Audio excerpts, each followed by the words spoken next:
Hello, math learners. Welcome to the fourth part or the final part in the reviewer series in preparation for the quarter 3 examinations for grade 8. So we will now be discussing the last 10 questions, 31 to 40 in this video. So be sure to finish all questions so that you will be equipped with the learnings and you will be ready for the examination. So without further ado, let's do this. Question number 31. The graph shows two linear equations represented on the same coordinate plane. The two lines are parallel and never intersect. Based on the graph, how is the system of linear equations classified? B. Dependent system. C. Inconsistent system. C. Consistent and independent system. Or D. Independent system. I'll give you 5 seconds to think about your answer.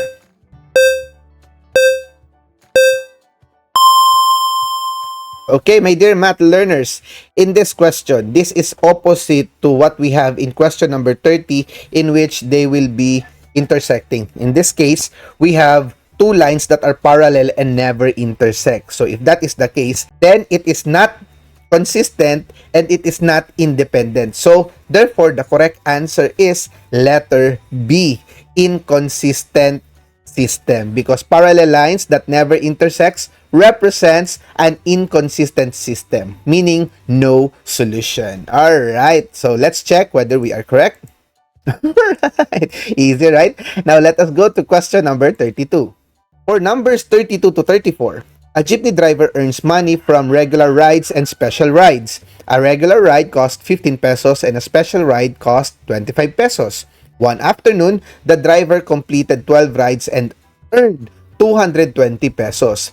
So, let X be the number of regular rides and Y be the number of special rides. The situation is modeled by the system X plus Y is equal to 12 and 15X plus 25Y is equal to 220.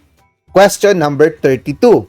In the system of linear equation shown above, what does the ordered pair XY that satisfies both equations represent? Is it A, the slope of each equation? B, a value that makes only one equation true? C, any point on the x-axis? Or D, the common solution of the two equations? I'll give you 5 seconds to think about your answer.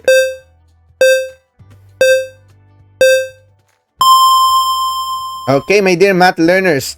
Now, if you have an ordered pair that satisfy both equations, therefore, that is the solution of the system of linear equation in two variables. So, therefore, that is letter D. All right, let's check whether we are correct. All right, easy, right? Now, let us go to question number 33. Using an algebraic method, how many regular rides did the driver make? Is it A, 8, B, 7, C, 5, or D, 4? I'll give you 5 seconds to think about your answer.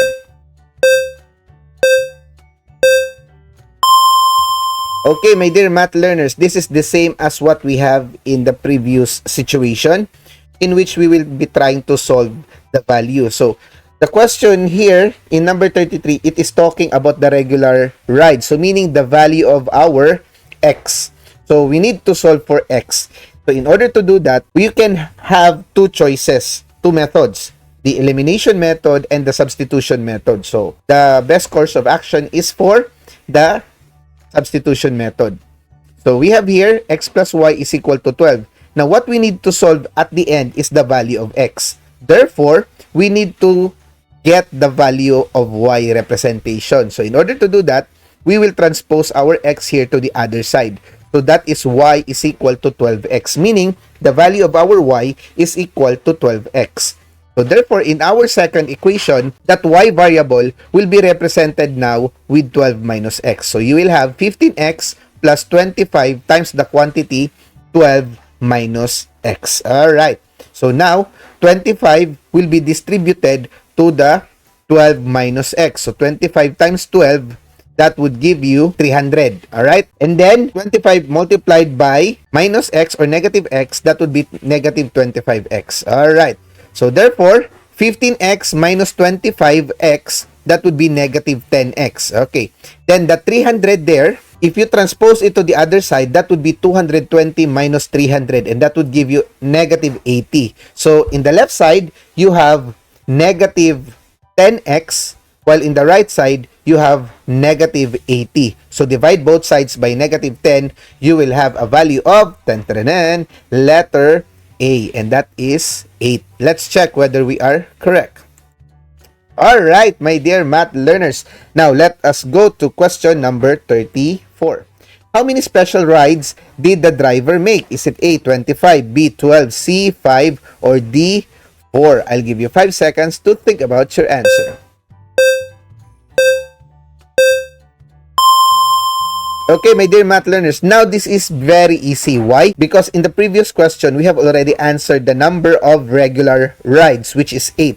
So if you have the value of x, which is 8, so 8 plus y is equal to 12. So what is the number needed by 8 in order to become 12? So that is positive 4, letter D.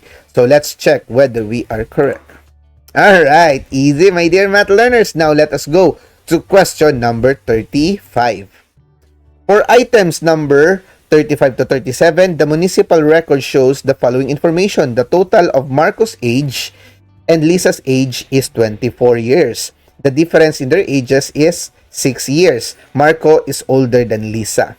To verify the accuracy of the records, the municipal clerk asked their mathematics teacher to check the information using the system of linear equation. Which system of equations correctly represent the information recorded by the municipal clerk? Is it A, x plus y is equal to 24 and x minus y is equal to 6?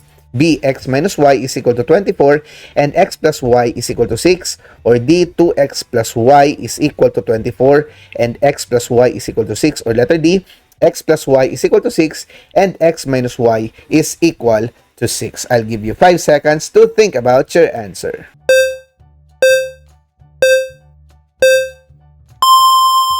Alright, my dear math learners, it is said here in the given that the total of Marco's age and Lisa's age is 24, meaning x plus y is equal to 24. So, among here, the only reasonable representation is letter A, as it is correctly stated, because the difference, meaning if you subtract the the ages of Marco and Lisa, that would be x minus y is equal to 6. So therefore, letter A is the correct answer. Let's check whether we are correct. Alright, my dear math learners, now let us go to question 36. Using the correct system of equations, what are the ages of Marco and Lisa? Is it A, Marco is equal to 15 and Lisa is 9? B, Marco is 18 and then Lisa is 6? C, Marco is 14 and Lisa is 10? Or D, Marco is 16 and Lisa is 8? I'll give you 5 seconds to think about your answer.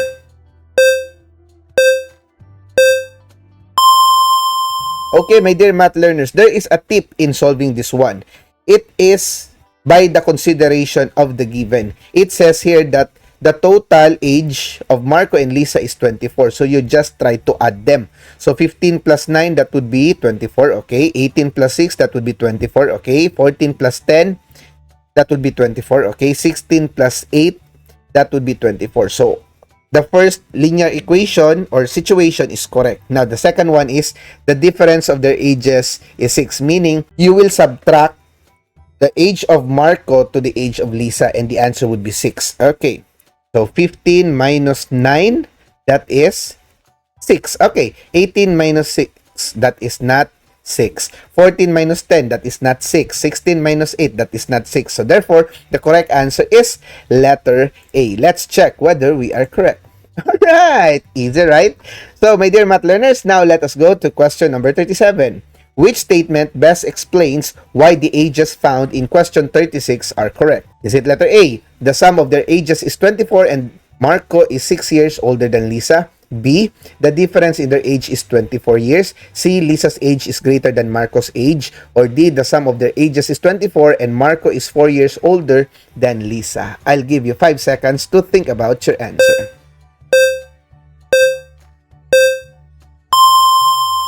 Okay, my dear math learners, this question is easy. You just need to analyze how the statement is being translated or being paraphrased from the given. So, it says here that the sum of the ages is 24 and the difference of their age is 6. So, therefore, letter A is the correct answer because Marco is older than Lisa. And if you subtract them, it is 6 years. So that is 6 years in between. All right. So letter A.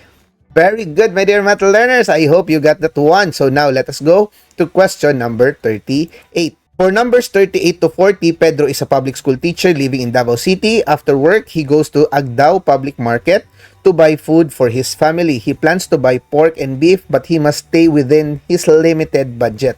At the market, the pork cost 280 pesos per kilogram and the beef cost 400 pesos per kilogram. Pedro has at most 2,000 pesos to spend on pork and beef combined. He also wants to buy at least 4 kilograms of pork for his family. Let X be the number of kilograms of pork and Y be the number of kilograms of beef. Which system of linear inequality represents Pedro's situation? Is it A, X plus Y is less than or equal to 2,000 and X is greater than or equal to 4? B, 280X plus 400Y is less than or equal to 2,000 and X is greater than or equal to 4? C, X plus Y is equal to 2,000 and X is less than or equal to 4? Or D, 280X plus 400Y is less than or equal to 2,000 and X is less than or equal to 4? I'll give you 5 seconds to think about your answer.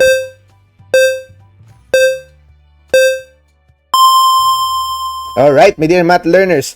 So, it says here that Pedro wants to buy at least 4 kilograms of pork. So, at least, when we are talking of at least, the inequality symbol for that one is greater than or equal to 4. So, letter A and B are the only correct answer here. So, C and D is wrong. However, another situation is that Pedro will be buying 280 per kilogram of pork and 400 pesos per kilogram of beef. So, the correct answer is letter B. Alright, let's check whether we are correct.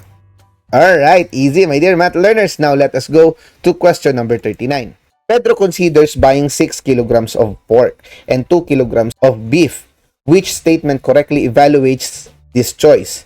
This choice is not acceptable because it does not meet the minimum pork requirement. This choice is acceptable because it meets both the budget limit and the minimum pork requirement. C, this choice is not acceptable because it exceeds the budget. Or D, this choice is acceptable because it meets Pedro's needs for today. I'll give you 5 seconds to think about your answer.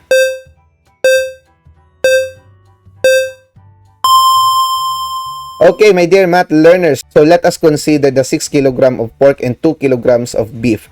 So if we consider the amount per kilogram, 2 kilograms of beef, that would be 800 pesos because there are 2 kilograms. Now, 6 kilograms of pork, and that is at 280 per kilogram, that would mean more than 1,600 plus 800 of the beef because that is 2 kilograms.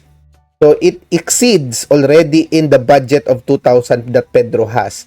So, therefore, among the choices here, letter C is the correct answer because this choice is not acceptable because it exceeds the budget. Okay, let's check whether we are correct. Alright, my dear math learners. So, it is very clear that this is the right answer. Alright, now let us go to the last question. Which of the following combination best satisfy Pedro's budget and buying condition? Is it A, 3 kilograms of pork and 2 kilograms of beef? C, 4 kilograms of pork and 1 kilogram of beef? C, 5 kilograms of pork and 2 kilograms of beef? Or D, 6 kilograms of pork and 3 kilograms of beef? I'll give you 5 seconds to think about your answer.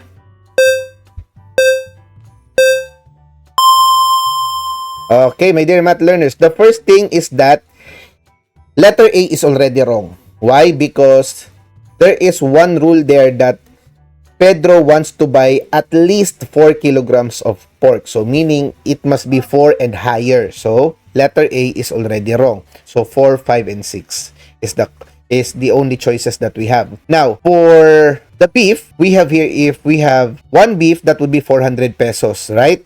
Okay, so 400 pesos plus 4 times 280 for the pork, that would be 1,120 plus 400. Then, that is within the budget and buying condition of Pedro. Of course, if you consider the question earlier, if you buy 2 kilograms of beef and another, let's say 5 kilograms of pork, that would exceed your limit. So therefore, the best answer here is letter B. Let's check whether we are correct. Alright. So my dear math learners, congratulations for finishing the whole discussion for the quarter 3 examination for Mathematics 8. I am sure if you have really understand our topic and if you have gone all the questions and all the explanations that we have, I'm sure that you are ready for the examination. So I hope this helps you in your endeavor and in your upcoming examinations. And if you think this could help your fellow friends, classmates, and schoolmates, do so in sharing this video to them. This has been your YouTube Edu Creator Math Teacher Ash. Always remember, it is fun to learn mathematics if we are together learning. Thank you so much. God bless and keep safe always.